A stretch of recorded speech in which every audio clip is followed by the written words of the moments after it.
All right. Welcome, everyone, to a new episode of the Celestial Hub podcast. This is Alec, and I'm here with Illustrious Front, and we're about to have another wonderful conversation that just shows how interesting life can be and how sometimes there are things that cannot really be explained with normal means of doing so, and all sorts of paranormal, supernatural experiences that many people have had the experience of, but sometimes are not really allowed by their peers and by everyone around to share. And so I give the opportunity for everyone to share these stories so that we can plant seeds of what's really going on this planet, on this wonderful journey we call life.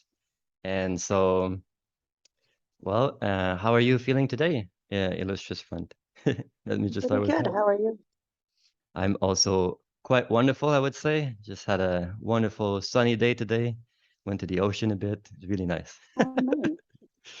Yeah. So let's start at the beginning. I read from your messages that you grew up in a haunted house. So that's pretty interesting. So let me ask you, what was the first kind of event that you remember happening that seemed to indicate that something was abnormal in this house? I had gone to stay with my grandmother. I was currently living in a different city. Um, as soon as I started spending the nights there, I noticed strange occurrences like flickering lights, stuff that you would think that could be explained, but um, then the the voices started, which was a little bit unusual because there was nobody in the room with me, but I would hear like a faint whispering. And Okay. at first, I thought my older cousin was playing tricks on me, and she wasn't. She had kind of expressed to me that she had experienced some things like that before, but our grandmother was super religious, so she didn't really talk much about it. And Okay. I guess it kind of started escalating anytime I would be alone in a room. The whispering would get louder. I would feel light touches at first, lots of flickering lights. Radios would turn on by themselves. The TV would turn on by itself and change channels. And our toaster, there's one event. We used to have one of those fabric toaster covers, and it caught fire one day because the toaster turned on with the cover on. So we had to be careful that anything was away from elements and toasters and whatnot because they would just turn on and start fires. Right. So that was that's not really something that one could explain very easily, but I mean, it was an older house. And yeah, I kept asking my grandmother, like, have you noticed this? And she's like, no, there's nothing wrong. Um, Hmm. you just need to pray more. Right. Yeah. So it was not something that we spoke about with the adults, but for whatever reason, things really started to ramp up after my mom decided to move to where my grandmother was from the city we were living in. Okay. And so living there kind of permanently really started the activity. I don't know if it was because they had an audience that was kind of not just brushing them off, or I had no clue at this point. But at this point, I was feeling kind of crazy because anytime I would say something, everybody would be like, no, just pray more. It's not real. It's all in your head. Ghosts aren't real, that kind of thing.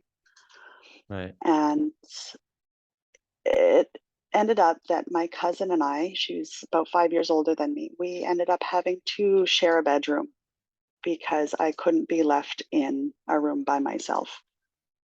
And how old Um, were you at that point? I had just turned 7. Okay.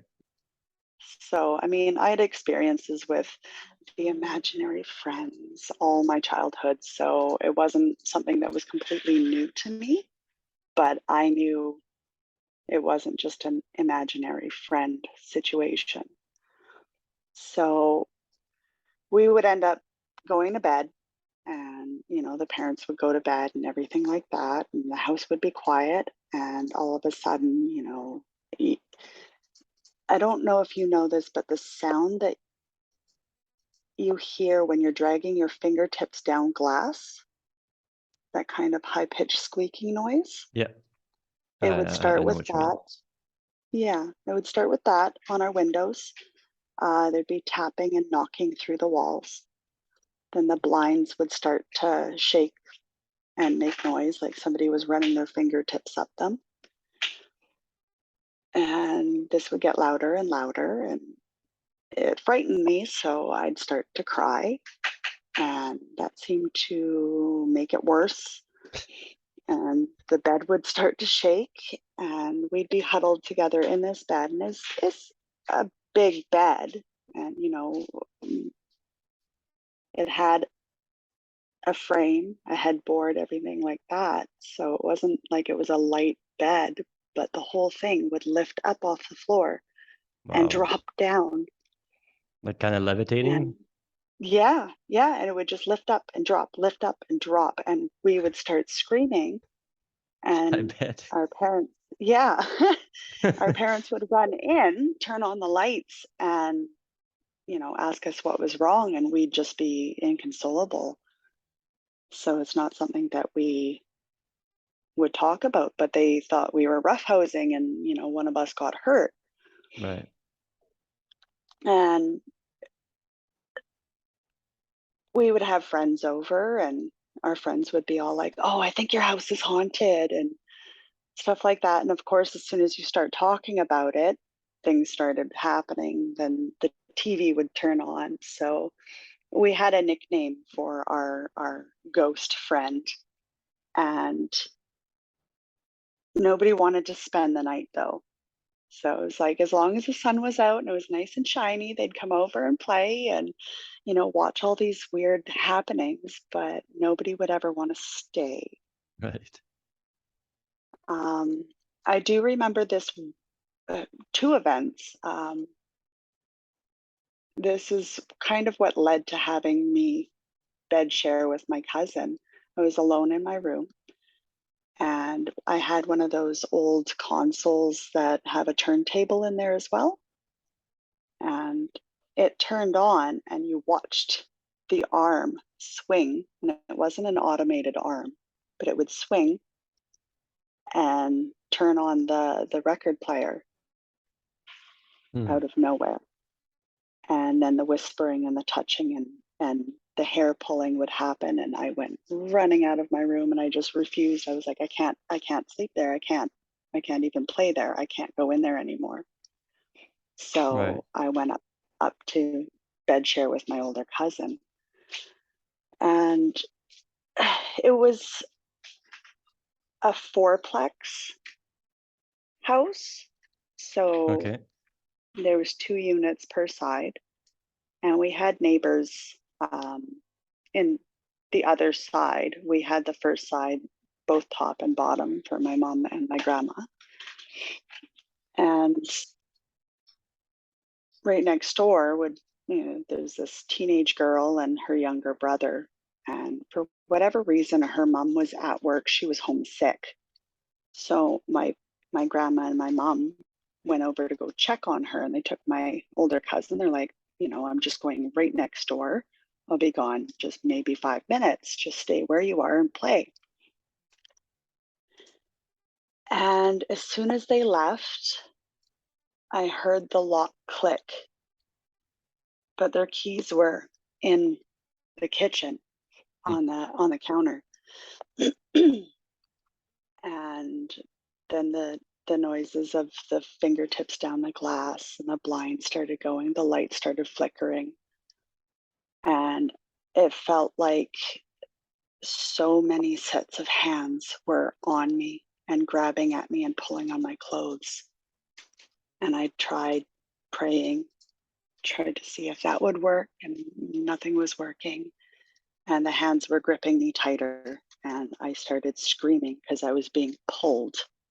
It felt like I was being used in a game of tug of war. Wow. And the whispering got louder and louder and louder. And I remember trying to cover my ears, but I couldn't move my arms. So I just started screaming. And I guess my parents heard me next door and they came running back over because they thought maybe somebody had gotten in the house with me and the door was locked and they couldn't get in because their keys were on the counter.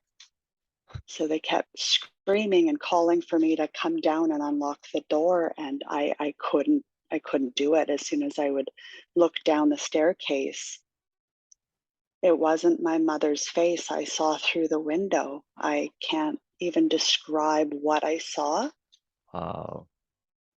but whoever it was, they didn't have eyes. Okay. That's And like pretty not gloomy. eyes. Yeah, yeah, it was terrifying. And I, trying to explain, being 7 years old, like this person, their face was not right. Their eyes were not eyes. It looked like black coals. Coals. Hmm. And I was terrified. And every time I'd peek around the corner to look again, I'd still see that face. And my mom's getting ready to smash through the glass to get to me because she thought somebody was in there with me. Right. And In a sense, she was right, but yeah, yeah, right. So, and I could feel her fear mixed with mine. And I think that was probably one of the scariest moments of my life. Um, and then all of a sudden it stopped. Everything stopped. The Hmm. door unlocked by itself. They came rushing in, and my mother was checking me over, and I had marks on me as Wow. if somebody had actually touched me and was rough. I had like handprints on me. My clothes were stretched, and they didn't leave me alone again after that. Um, When you say they, you mean your parents, or you mean my the parents, whatever goes? Okay. well, both, because then my mother started seeing Okay. So now now where you they are not had. you're no longer the crazy little Yeah, girl. well, exactly, right? So, as I said, I don't know if it was the fact that they just had somebody young to play with that couldn't just ignore them. Maybe they fed off my fear. I don't know. Um, but I remember my mom later on, my mom and my grandma, there was reporters at our place, and I was so confused, like, what's going on? And apparently my cousin and my grandma had discovered that our flagstones in our walkway, I guess one had overturned or broken, and they went to go pull it up, and they were headstones, Headstones? headstones Wow. from a cemetery for a children's facility in a nearby city. Okay. And they tore down this facility, and I guess somebody bought the headstones and decided to use them as our walkway. And that's what the reporters were there for. Hmm. It's a pretty And interesting way to make a walkway. yeah, yeah. I mean, who would ever think to use headstones as a walkway? Oh, But it was do in all you the newspapers. okay, just continue. I was gonna ask, like, do you think there's a link, of what was W- happening in that? Yeah, that was a good bulk of a lot of the activity because once those were removed, things settled down quite a bit. There was still what I would assume is a mother, her son, and her daughter. And then this, what I would refer to as the monk, that was the Okay. one without the eyes. And he was this hooded, I say he because whatever it was didn't look feminine, didn't look soft, didn't, Okay. it's hard to explain, but whatever it was hooded, its face wasn't right, its eyes were dark. And my mother was in the bathtub one day and she had her pack of cigarettes and her ashtray with her and her glass of wine right on the side of the tub.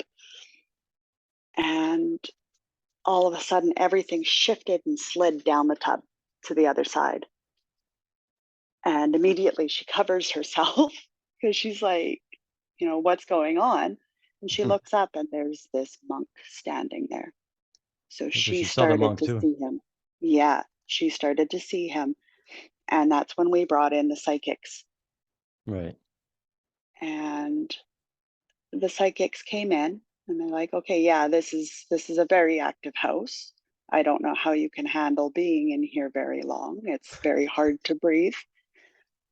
And we found out that the land there, I guess, many, many years ago, there was a farmhouse, and the mother and the two children were waiting for the father to come home from work, and there was a house fire, and the mother and the children died.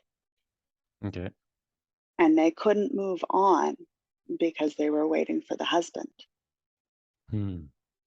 So that kind of explained those three, but not the monk. And Right. the, one of the psychics walked towards our bathroom and she stopped dead and froze. And she went, there's a, there's something here. There's something that's hooded. And my mom's like, yeah, that's the monk. And she's like, that's not a monk. I don't know what it is, but it's not a monk. And then she went down into where we were living. And that seemed to be a lot of the activity is down in this corner of the house where the bedrooms were. She goes into my mom's room and she's like, yeah, I would not want to sleep here. She's very possessive. This is her room. And my mom turned to her and she's like, well, it's funny you say that. I had an instance with my partner not too long ago, and he won't come back. He won't sleep here. But they had been sleeping, and all of a sudden she felt this weight on her entire body. It was this evenly distributed weight, and it kept pressing and pressing and pressing her down into the bed, and she couldn't breathe. And she was fighting against whatever this was. She had no clue, but it was terrifying her. And all of a sudden, she shot up in bed, like whatever it was released her. Okay. And she turned over and she looked at her partner. He's sitting there watching her. And he's like, oh, ghosts? And she thought he had been messing with her. So she just was like, no, and then turned over and went back to bed. And in the morning, he's like, no, I can't sleep here anymore. Something crawled over my legs. Hmm. And then you were struggling. So I'm sorry, but if you want overnights, it's going to have to be at my place. And he would not stay after the sun would set. He would leave. Okay. So she told the psychic about this, and she's like, yeah, yeah, well, this is her room, and this is where she would be with her husband. And I'm thinking that she she wanted to experience what the two of you had. So she's like, yeah, I'm pretty sure that was a near possession and you fought it off. I Hmm. would not want to stay here anymore. And so they did some work and they managed to get the little boy to, to leave. to go towards the light. Like the little boy would listen, and they were explaining, I understand you're waiting for your husband, but he's not coming. He's long gone. He's waiting for you on the other side. You have to go to the other side. And the little boy ended up going, but the daughter and the mother stayed. They were not going to move until the husband came. Okay. And we still don't know what the monk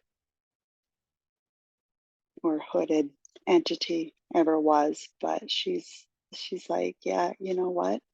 You Whatever this is it's taking quite the extreme notice of your daughter.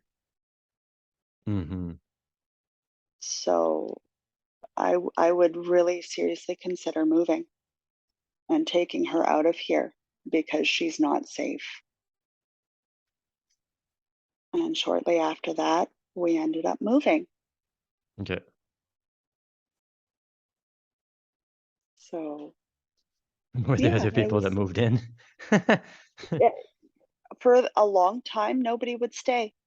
There Okay. was a family who moved in, and within a few days, they left. They didn't even take their stuff with them. They just left. Oh, wow. Yeah, They were like, yeah, nope, I'm done. yeah, yeah. And that happened for quite some time. And then I haven't heard anything on that, but I still get chills every time I drive past that area. Hmm. So, and I always feel like I'm being watched when I'm there. Like I could see, I've seen the little girl in the window when I drive by. Wow. It's so strange. I mean, it makes me wonder, like, what can be done, right? Because, I mean, if even the psychics were not able to kind of help these Yeah. souls, what can? Like, what needs to happen Yeah. for them to kind of let go of the attachments they have to that place? I think a lot of it now that I'm older and I'm finally going more in depth into the spiritual world, you have to be persuasive with them. You have to be forceful. Like it turns out at the top of the stairs in my grandmother's portion, there was always this cold spot. We could never understand why this spot was ice cold. Hmm. And now that I'm older, now that I know more, I understand that was like a gateway for them. Right. And what you have to do is try to convince them to go back through the gateway and then close it off. Not everybody is strong enough to do that. Some are portals, some are gateways. And it's just like, it's the difference between, like a side road, a dirt road that's barely used, or a highway, Mm-hmm. depending on the size of this portal or gateway. And it takes someone or many someones a lot of energy to close something like that. Yeah. So, and yeah, I mean, things things have not been as crazy through my life now, but it's still very busy. Doesn't matter where I go, where I live, where I work. It's like they see me and come. And I've had a psychic, turns out, walk in off the street to my work and look at me, and he's like, "You shine so bright." And I'm just like, "What do you mean? Like I shine so bright?" He goes, "You have 7 guides at your back right now, and I have never seen somebody with so many guides. Hmm. You are gifted and you need to learn how to control this." And then they left. I was like, hold on a moment, what just I happened? need a bit more details here. Like, Yeah, yeah, uh, yeah. But I mean, it doesn't matter where I've moved. I've lived close to cemeteries, and there's a lot of traffic. Um, Traffic. there's traffic, yeah, yeah. There's traffic wherever you go. I mean, we've all been on this earth so long, and there's been so many people that have come and gone, and there's so many years of it. There's not 1 inch of free space here Mm. that doesn't have something. It just depends on how sensitive you are. Yeah, that's for sure. That is for sure. And yeah, like my brand new condo, brand new. We are the first people to live in here, and there's activity. And it Still. turns out, yeah, there was a gateway in my daughter's closet and another one in my hallway. They both my children have experienced phenomena, and trying to get them to understand without allowing it to scare them is really, really difficult. Right.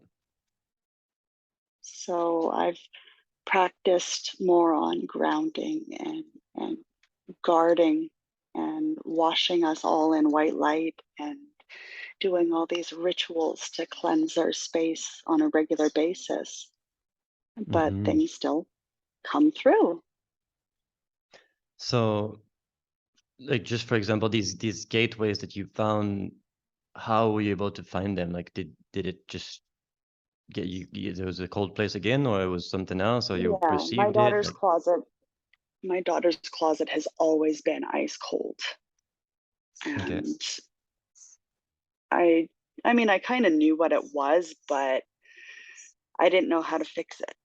I was just starting on my journey into accepting the gifts that I have, and the I still second guess myself, but I have yet to be wrong in the things that I know and see and hear before they happen. I have yet to be wrong.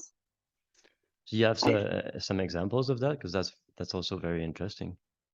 I was doing a tarot reading when I was just starting out on tarot, and I pulled a spread and I froze, and I just picked up my phone and I called one of my cousins, and she answered, and I'm like, congratulations. And she's like, did my mom call you? I'm like, no.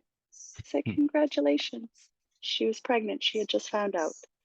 Wow. Called my other cousin, same thing. Congratulations. He didn't know yet. She phoned him 5 minutes after and told him that they were pregnant. And then I turned to my partner at the time and I looked at him and I said, I'm so sorry, but you need to phone your aunt. And we had enough time to go and visit her before she passed. Wow. I have called my father, warning him of car accidents split seconds before they happen. Hmm. I, Let I, me just expand a bit on that one, if I may, because you called him because you saw that there was going to be an accident, but then it didn't happen, or it still happened. no, it happened. It happened. Okay. Yeah, yeah, like moments after it happened. And I said, watch out for yeah, watch out for the blue car. That's all I said to him. Watch out for the blue car. And then moments later, he was T-boned by a blue car and it totaled his car. He was Wow. okay, but like moments. Yeah. And I mean, sure, that can be explained. You can say it's the power of suggestion, stuff like that. I There's been mean, I seem to excel in pregnancies and death. That it's seems to be it's my kind of forte. interesting how kind of opposite they are in a sense, right? Yeah. Well, It's yeah, like I two mean, sides of the spectrum. yeah. It's ushering in new life and saying goodbye to old. So it's like an energy transfer, Right. and it feels like an energy flare. Hmm. And Um, so, what like do you consciously work with these abilities or, like these days? I've just started within the last 2 years because it was getting to the point where I was scaring people. Right. Hard to make friends when you accidentally touch somebody and tell them all about their childhood, things that they've never told anybody. Yeah, yeah. People tend to just kind of steer clear of you. So I was always I was always a loner of sorts because I was creepy Mm, and I didn't have the control over, I guess, shutting the door on that gift and saying, no, we're not going to invade their privacy without their permission because it's an invasion. Like nobody wants that to happen. right. So even though I see it, I've gotten better at keeping it to myself. I mean, just And just not nobody though, because like for if someone was coming on the street with me and touches me and then tells me everything about my childhood, I would actually be thrilled by that personally. So it's really, like, really, oh yeah, for sure. Oh my gosh, I no, would be it has not crying been tears met of well. gratitude. Like, Yeah, it has not been met well. So right. it touches a big one for me now. I don't know why that's kind of escalated, but I'm very careful who I touch and I put up shields before I touch them Oh to wow. kind of not see literally everybody's darkest fears and secrets. I I I mean, that usually must be will quite the challenge to just kind of know all very of that. much. Yeah, it's very, very difficult because it's it's like lying. You have to lie to them and pretend that you're just getting to know them when you already Wow, know all about them. And to me, that's not something I'm really comfortable with. I bet. So, I nor would I mean, be comfortable with somebody sifting through my past without my permission, you know? mhm. Well, I mean, personally, I think that the way I see it, I kind of sometimes think about the future and the world that I want to inhabit in. I have a saying Mhm, that I always put on my wall here is let's go create heaven on earth. And to me, that's like a place or a reality where things are very different than they are right now, where these mhm. things are more of the norm, you could say. Like people do have psychic abilities, people do have all sorts of ways to access information. And I'm pretty sure that in this kind of other reality that I envision, telepathy is a thing. So I feel like the way that I try to live my life these days is I do my best to be as transparent as I can be, just kind Yeah, of yeah. preparing to be in a place where that's the norm. Yeah. Well, and the people I interact with now, I'm not so secretive about it. If Right. it does come up, I explain, okay, well, I'm not a touchy person because I have a tendency of gathering information that you may not be okay with me having. Um, it's kind of like you may not believe it, and that's perfectly fine. I'm not here to change your mind or challenge that, but I'm very secure in my beliefs because of what I've experienced. Yeah. And I said, typically those who spend any amount of time with me, even skeptics, they change their mind because things happen that they can't explain. It's like, So it's at some like, point, yeah, the just hang evidence out is with just me. overwhelming. It's like, Yeah, okay. yeah.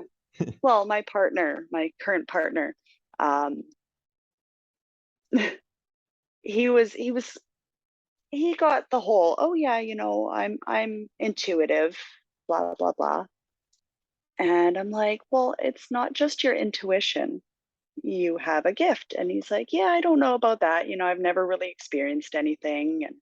And so we started talking about the sort of things that I have experienced in my past. And I turned to him and I said something to him that I shouldn't have known at the time. And Mm. he just kind of freezes. He goes, I've like, how did you know that? I'm like, well, I've already explained how I know some things. Take it or leave it. If it makes you uncomfortable, I can, dial it back and we won't talk about it. He's like, no, I'm curious. It's just I've never experienced things like this before. So I'm not saying it's absolutely impossible. And fast forward um, a few months, and we were having a pretty heavy discussion. And he's like, yeah, sure, there's things that have cropped up along the way, but I still don't have anything solid. And all of a sudden, something goes flying off my shelf directly, like horizontally, and it hits him in the chest and falls to the counter. And he freezes and he looks at me. And I'm like, is that solid enough? And he just went pale. And after that, then he started to notice things and things would move and he'd just be like, "Oh, they're here again, aren't they?" I'm like, "They're always here." Hmm. So, yeah, he now he listens to my warnings. If I give him Right. heads up on something, he listens. Whereas before it was like, "Yeah, yeah, we'll see. That may or may not happen." Then he's like, a day or two later, "What you said happened." I'm like, "Uh-huh." It's like, "Have you been wrong yet?" And I'm like, "Sadly, no." So So, I'm yeah. kind of wondering then, because I had a bit of in the last podcast that I recorded, that someone was also kind of having a similar ability with Yeah. precognitive dreams.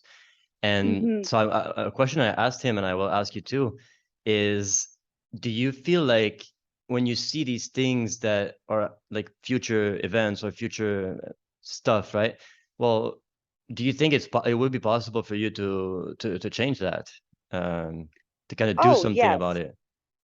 And here's the thing is any of my dreams or visions, I'm just starting to switch from dreams to use visions.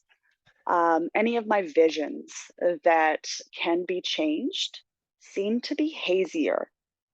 Okay. So it's like it's out of focus a little bit. Hmm. Um, and then I kind of know that, you know, there's something that I can do about this. Some of the dreams, I have this innate knowledge that this is going to happen. This is, you have to buckle down. You have to gather all your strength because this is going to happen. And you need to be the one that keeps calm during this because nothing can be done. Um, So, my uncle passed 2 years ago from cancer, and I knew he had cancer a full year and a half before his diagnosis. hmm. And I tried to urge him to go get tested, and he was fine. He was fine. He was fine. I'm like, no, you're not fine. And I could see it like a shadow on him. And it was the same thing with my grandmother. And I could see it like it was like an ink spot on their aura almost. And you know that there's nothing that can be done. You know that even if they got the chemo and Hmm. really fought with everything, that this one, there's no changing. So you have to buckle down and gather your strength to be strong for everybody else because Right. you have a heads up. They don't. Wow, that must be something to live with these heads up. That's just come. It's hard. I It's bet. hard. And it's very much like watching a train come full speed at you and not being able to move. You know it's going to happen. Hmm. You just have to brace for impact. So, those sorts of things, it depends. I know now because I've exercised this ability quite a bit now. I know now that there's some information that I'm allowed to share and some that I'm not because it could change their path. Okay. And it's not something that they're meant to change. So it's kind of heads up, this is what you need to do to be there for them during this period, but you cannot interfere. So, like, let me ask you this: what do you think is the deciding factor into that? Like, what's meant to be and what's not meant to be? Like, who's deciding that? Well, we all have free will to an extent. We have our path. We can take side roads for sure, depending on our choices. We can choose easier paths versus more difficult paths. But if you are supposed to go on a certain path and you deviate from that, you tend to get little nudges. I don't know who from.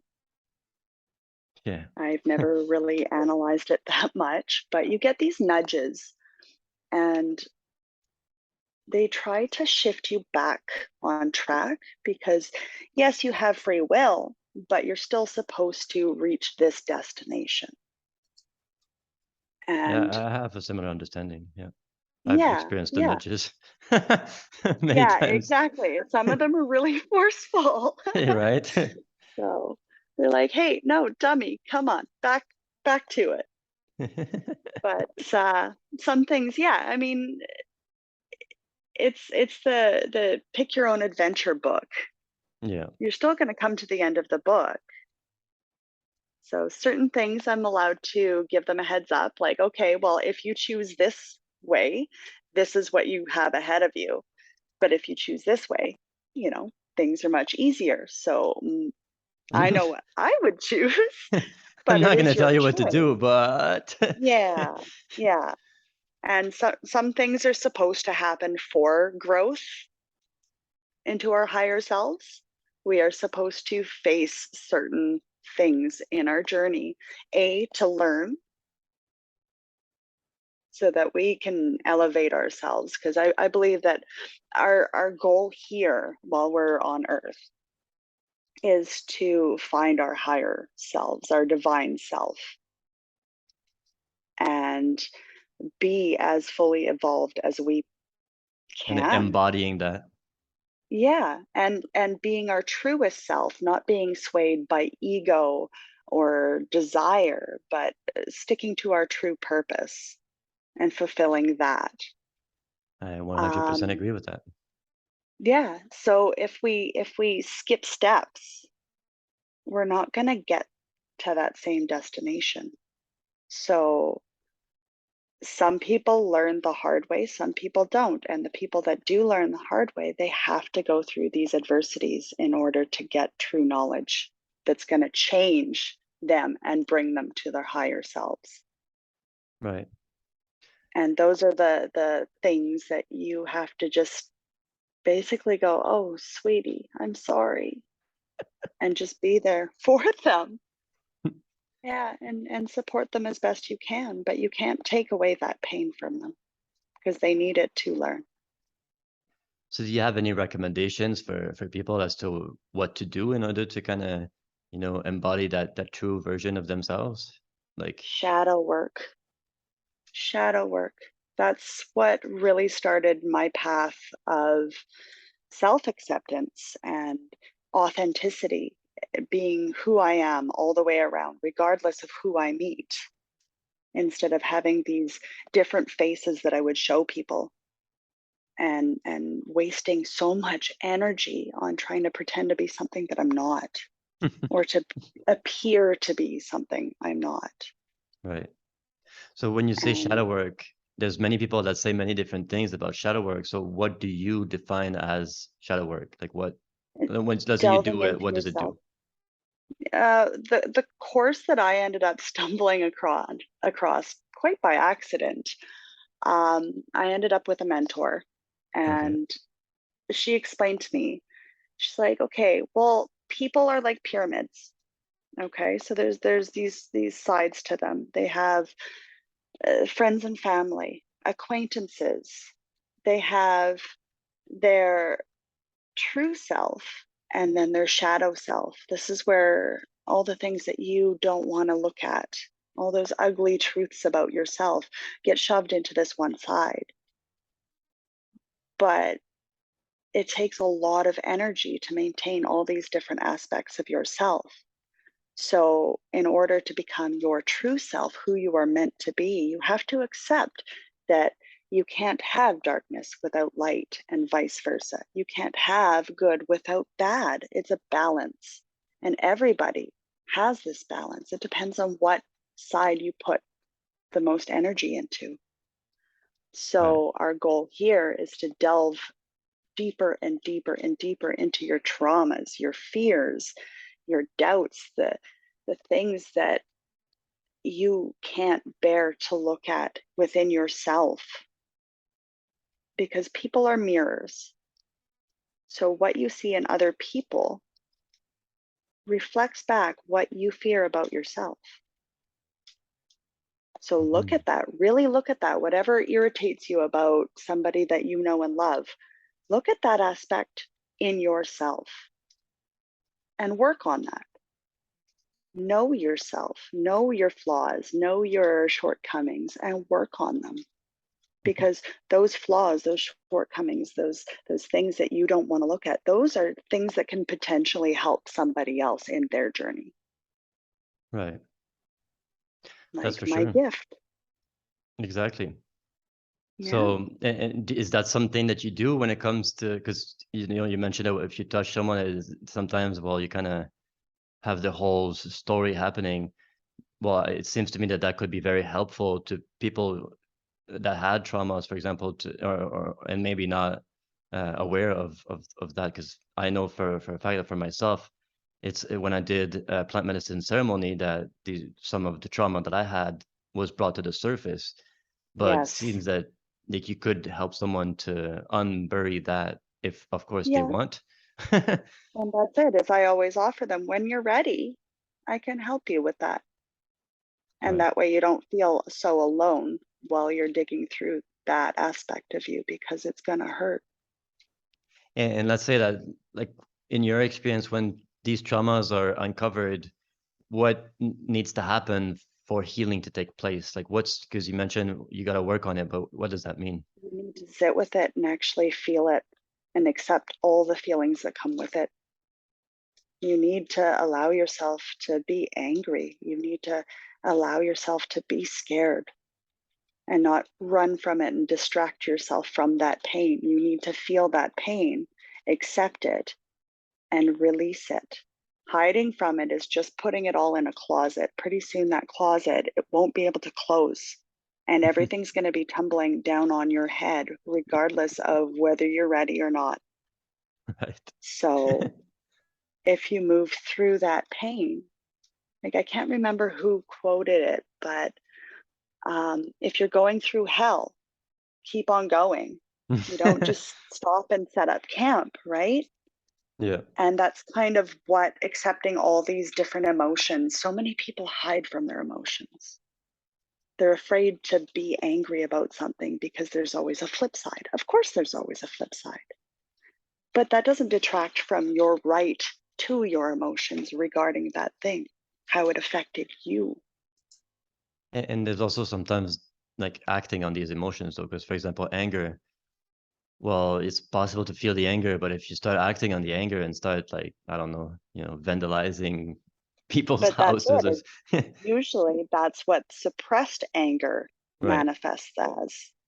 Whereas if you find yourself a quiet, safe place to scream and throw things, and there's rooms out there available now where you can Yeah, I go know. in, rent these rooms, and just smash a bunch of stuff. It's actually a But very you're powerful moving. practice. It's definitely It like, is. It's I very remember cathartic. there's one time I was participating in a ceremony, and it's like a long story, but I'll make it a bit short. But there's this shaman that, to get rid of an entity, he was yelling something. It was like this very loud sound. And it was like so, Yes. and I always remembered it because the first time that he did it, it was the loudest voice I had ever heard anyone shout Yeah. something. It was so loud. And a Yes. few weeks after that first time, there was a woman that felt the presence of an entity, and he taught her how to do it. And whenever she would yell, I could feel it that she was not giving it her 100%. It was like maybe Mm-hmm. 70%, 80%, but it was never that 100% of like just letting go of everything that's within you and just basically going to the maximum voice that you can produce. And Yes. when I saw that, I decided that I wanted to actually give it a go. And so I asked the shaman if it was okay. And I gathered my courage for maybe like 5 minutes just because I knew that if I was to do it, I wanted to do it 100% and really just Yes. go all out. And I did it. And oh my gosh, it was It's a amazing. complete release. Yeah, Yeah. exactly. And that's it is we're all taught to suppress our emotions to an extent because it's not socially acceptable. Exactly. Um, especially young men, older men, it's not okay to access these emotions. And really, I think that's what's holding us as a society back. Definitely. And if everybody would accept all facets of themselves, even the not so good stuff, you find your true self. And then it doesn't matter what anybody says or thinks about you because you know yourself and you have that Exactly. innate knowledge, and nobody can take that. You don't need external validation. You don't need the gold star. You don't need to run and run and run in this rat race trying to prove something to people that really don't care. Yeah, And that you is. find this level of peace that's just beautiful. Yeah, yeah, yeah. That's exactly it. I mean, Yeah, yeah. you, It's yeah, go ahead. amazing. Indeed. It's really that's the basis of authenticity, and it goes back Hmm. to what you were saying earlier about ultimately finding your true self and being that, or at least Yeah, doing your best to be that, right? yeah.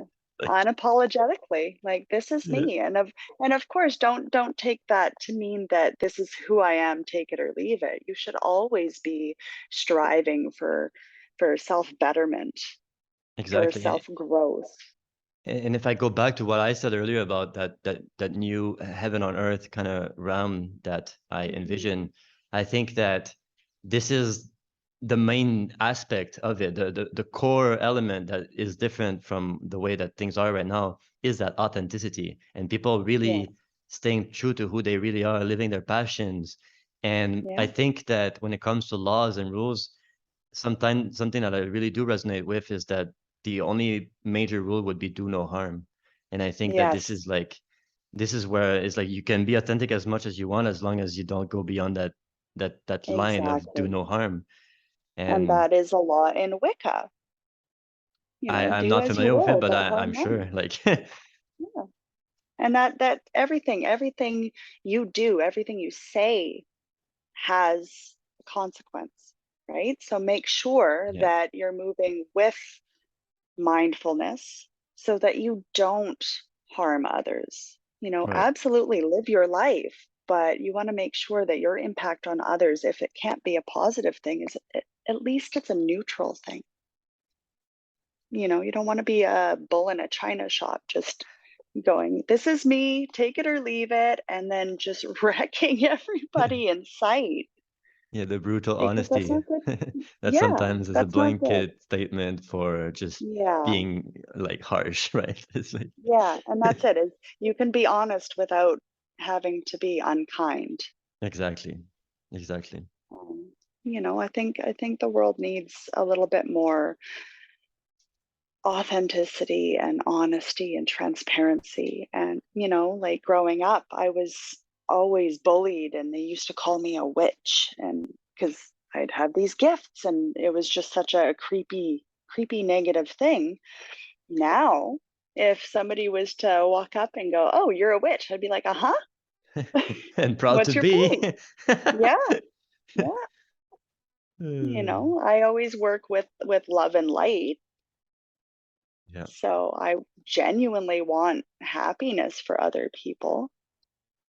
And I that's it. really hope that everybody does get that opportunity to find their true selves because takes this weight off your shoulders, this weight of everybody else's expectations on you, just weighing you down. And I think that would free a lot more people up to experience these phenomenon that can't be explained. Yeah, Because yeah, for I sure. firmly believe that everybody has the ability to see the paranormal, to Yeah. hear them, It's all but within we us, get like so for bogged sure. down. Yeah, we get bogged down in life. I mean, all kids see and hear things, Yeah. and then it gets conditioned out of you because you're supposed to be this and you're supposed to do this. Well, I mean, I feel like it's gradually changing though. On Hoping. the, I'm rather optimistic about the world and about what's going to happen because it's like the moment you start to wake up to your true self and you become that authentic version of you that doesn't care as much what others think about you being free, like I was yesterday dancing in the rain. Yeah. Like it just you cannot go back. You really No, like no. you it's like when you taste that freedom within you of just being you and really allowing us. And the crazy thing is that all the fears, the worries, and all of that, well, it's not what happens when people see you being authentic. It does the opposite. It gives them the opportunity to do the same, and then they start smiling Yeah. and dancing and like so. And It's that's it. Is you become a beacon of this beautiful warmth that everybody gathers around, and they're like, you know what? I want this. How do you do it? And exactly. that's when you can spread your message of finding yourself. And it's like, yeah, you want true freedom. It's not, making $1 million or getting this big house. It's accepting yourself for who and what you are and growing every day and shedding that weight that's just crushing you, and be a Amazingly child said. again, dance in the rain, you know, have fun. That's what we're supposed to be here for. Yeah, This is exactly. supposed to be a beautiful journey. I agree with that 100%. Yeah. So, yeah, but that's like my point was that because you cannot go back to being that free self, it seems to me like it's an exponential growth that is like it continues to have more and more people that decide to live this way, and it just Yes, slowly but surely accelerates, and just eventually I feel like is going to be definitely the norm a lot more than it is right now. I'm hoping. I'm hoping that'll be really refreshing. Yeah, for sure. So do you have any last words that you would want to say? Let's say there's like one person listening and like what would you have to tell that person that's listening right now? You're not crazy. What you're experiencing is real. It may not be experienced by all or many, but you're not crazy and you're not alone. And you can learn to have a certain measure of control so that it's not as disruptive as it is right at this point. Right now, you may be afraid because you don't understand it and you don't have that control, but you can gain it, and then it's not so scary. And once you kind of learn to harness it, it doesn't feel so wild and unpredictable. And Mm, and you have to tame your demons because everybody has them. Just tame them and learn to live with them and work with them because that's they make you great. who you Sorry.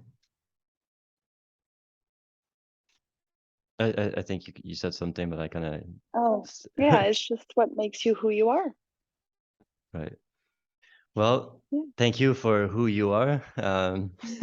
It was a great Thank you conversation. for who you are. Yeah, I'm really glad that I got to speak with you, and yeah, you had a lot of wonderful things to share. Thank you I'm so much for the opportunity. yeah. I'm gonna stop the recording here, but after that, we can still speak a little bit. Sure.